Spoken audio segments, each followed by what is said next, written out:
दोस्तों बहुत सुना होगा बॉलीवुड के डार्क सीक्रेट के बारे में।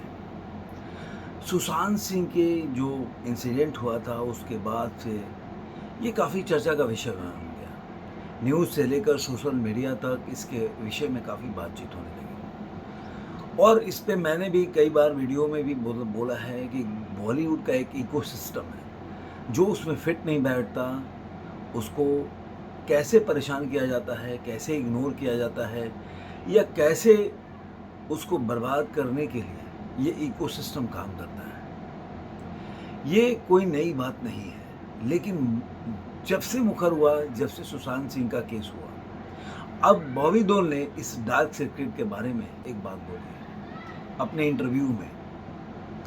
क्या है ये सब बातें, इस सब पे आज चर्चा करेंगे। मैं हूँ रणधीर सेंगर, आपका भाई।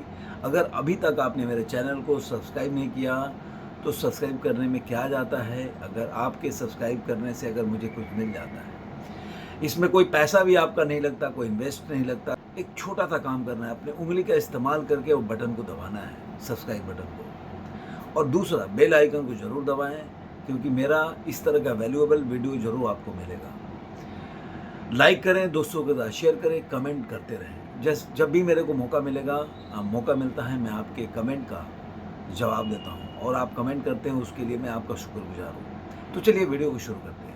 ऐसे तो दोस्तों आपने बॉबी देओल के कई इंटरव्यू देखे। जब से एनिमल जो मूवी रिलीज हुई है और बॉक्स ऑफिस पे तहलका मचा रही है, तब से लोगों का जो ओपिनियन है बॉबी देओल के लिए चेंज हो गया है। और आज बॉबी देओल का इंटरव्यू लेने के लिए लोगों में होड़ लगी है।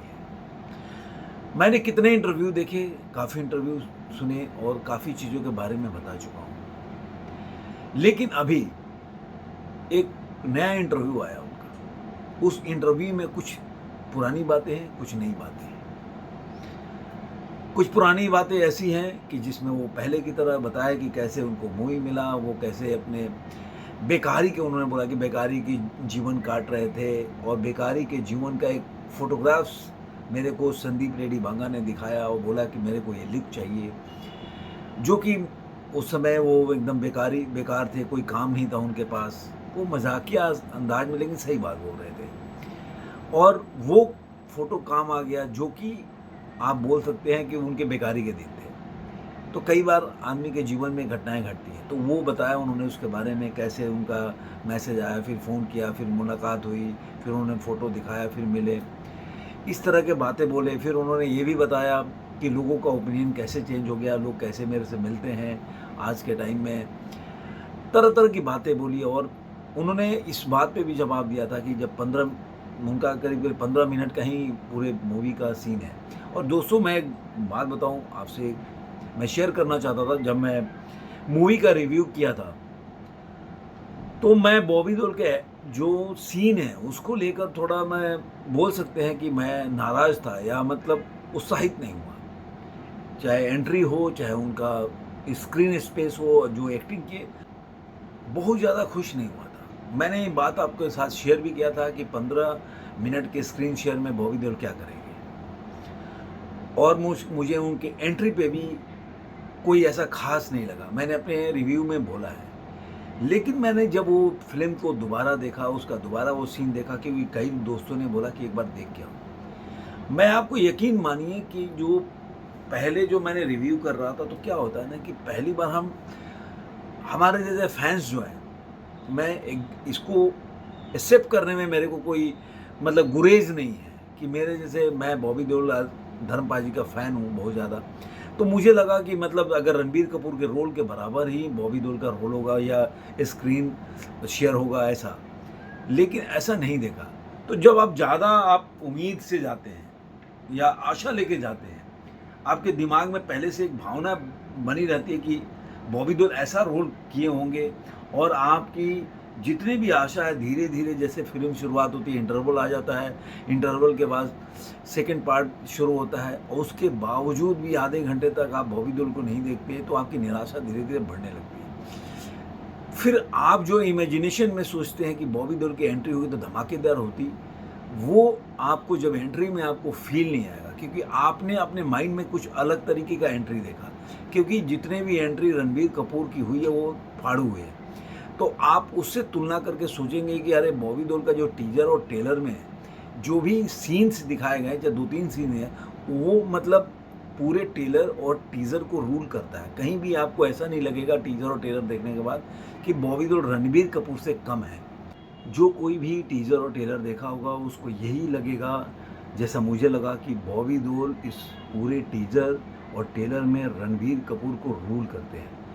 हमेशा से वो भारी पड़ते हैं, चाहे उनका फाइट सीन भी ट्रेलर में आया वो भी, और जो उनका पीछे से वो जब वो लेट जाते हैं एयरपोर्ट के ऊपर और जो सिगरेट पीते हैं, वो दोनों सीन लाजवाब है, इसमें कोई दो राय नहीं। लेकिन जब पिक्चर देखेगा कि आपकी आशा बढ़ जाती है, एक्सपेक्टेंस बढ़ जाती है, और पिक्चर में जब एकदम आखिरी तक आप बॉबी देओल को नहीं देखें तो निराशा होगी, और जो भी सीन आएगा आप उसके हिसाब से देखेंगे, तो इसलिए उसका जजमेंट कई बार गलत हो जाता है। और मैं आपको यकीन बता रहा हूँ कि जब मैंने वो फिल्म दोबारा देखी तो मुझे ऐसा ज़रूर लगा कि मूवी में बॉबी देओल का भले ही 15 मिनट का सीन है, लेकिन बॉबी देओल ने ज़बरदस्त एक्टिंग किया, इसमें कोई दो राय नहीं। जितना भी उनको स्क्रीन स्पेस मिला है, वो पूरे स्क्रीन स्पेस को उनका अनुभव और उनका एक्सप्रेशन से ये नज़र आएगा कि उनकी एक्टिंग की इतनी लंबी कैरियर है, वो उसमें दिखाई देती है। तो मुझे ये एक्सेप्ट करने में कोई गुरेज नहीं है। जब उनसे पूछा गया कि और किसने देखा, तो उन्होंने अपनी माँ के बारे में बताया। माँ ने वो पिक्चर को देखा और उसके बाद उनकी माँ ने बोला कि नहीं बॉबी, तुमको ये पिक्चर नहीं करना चाहिए, ऐसा पिक्चर मत किया करो। रोने लगी वो, कहे कि ऐसे जो उनको मरते हुए वो देख नहीं पा रही थी। तो उन्होंने ऐसा बोला, तब मैंने बोला भी उनके सामने जाकर, देखो मैं ऐसे ही जिंदा आपके सामने खड़ा हूँ, वो तो एक्टिंग है, ऐसा है। लेकिन फिर भी वो मानने को तैयार नहीं थी। उन्होंने आगे जोड़ते हुए बोला कि हमारा फैमिली ऐसा ही है।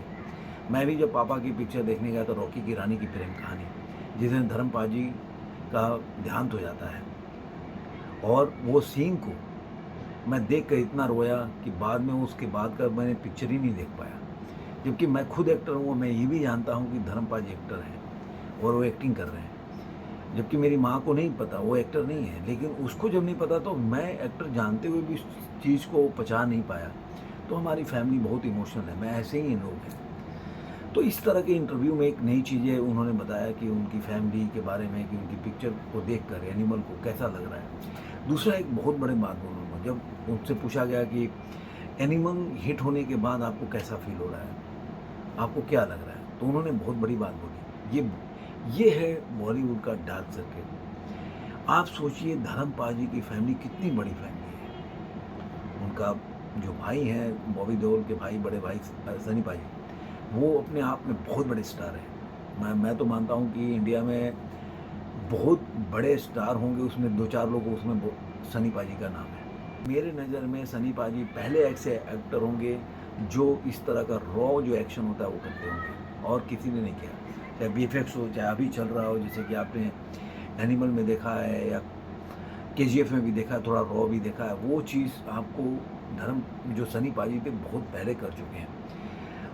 तो उन्होंने बोला कि जब मैं पार्टी में जाता था, जब मेरे पास काम नहीं था, तो उन्होंने पहले भी इंटरव्यू में बताया कि जब काम नहीं था तो कैसे मैं फ़ुटबॉल खेलता था, सोहेल खान के टीम में था, तो मैं ऐसे ही शेयर किया सलमान खान के बारे में।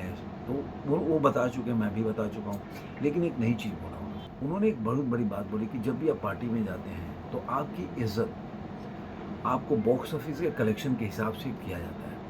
अदरवाइज़ आप साइड में खड़े रहेंगे, कोई देखेगा भी नहीं, कोई पहचानेगा भी नहीं, पहचान के भी लोग अनजान करेंगे। तो ये बॉलीवुड का एक डार्क सीक्रेट है। इतनी बड़ी फैमिली के साथ, इतने बड़े स्टार के साथ ये ऐसा हो सकता है, क्योंकि पूरा इकोसिस्टम है। ऐसा नहीं है कि बॉबी देओल की ही पिक्चर फ्लॉप हुई है, ऐसा नहीं कि सनी पाजी की फिल्में फ्लॉप हुई हैं, ऐसा नहीं कि सनी पाजी और बॉबी देओल ने ये दिन देखे हैं।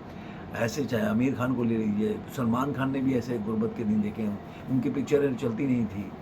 वांटेड आया तो उनके ज़िंदगी में एक नया बदलाव आया। ऐसे ही शाहरुख खान की देख ली, रईस के बाद कितनी पिक्चर हिट हुआ, राम जाने वगैरह, तो आपको पता भी नहीं चलेगा ये किधर आई किधर चली गई। लेकिन एक इकोसिस्टम है, जो एक्सेप्ट करते हैं, जो इस इकोसिस्टम में बने रहते हैं, उनके लिए तो सब कुछ सही है। लेकिन जो उनके इकोसिस्टम के हिसाब से काम नहीं करते या नहीं होते, उनको परेशान किया जाता है, और ऐसे कितने एक्टर का नाम सुना होगा आपने, पहले सुशांत सिंह के बारे में सुना, कार्तिक आर्यन के साथ भी ऐसा ही होता है। तो जो इकोसिस्टम में अगर अपने को चला जाता है तो पिक्चरें आप, कई ऐसे एक्टर हैं जिनको देखा होगा आपने कि जिनकी पिक्चरें बॉक्स ऑफिस पे चली भी नहीं है, लेकिन आज भी उनके पास काम है। हर दूसरा, तीसरा, चौथा मूवी आ रहा है।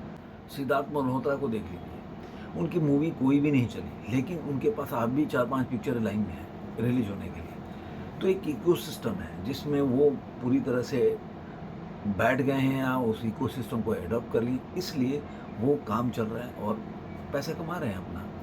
ऐड भी मिल रहा है, फिल्में भी मिल रही है। तो ये कि इकोसिस्टम बहुत बड़ा चीज़ है और ये जो है समाज के लिए अच्छा नहीं है। क्योंकि अगर आप कहीं भी काम करने जाते हैं, किसी भी फिल्म इंडस्ट्री में काम कर रहे हैं, किसी भी इंडस्ट्री में, तो आपके टैलेंट के हिसाब से आपकी कदर होनी चाहिए।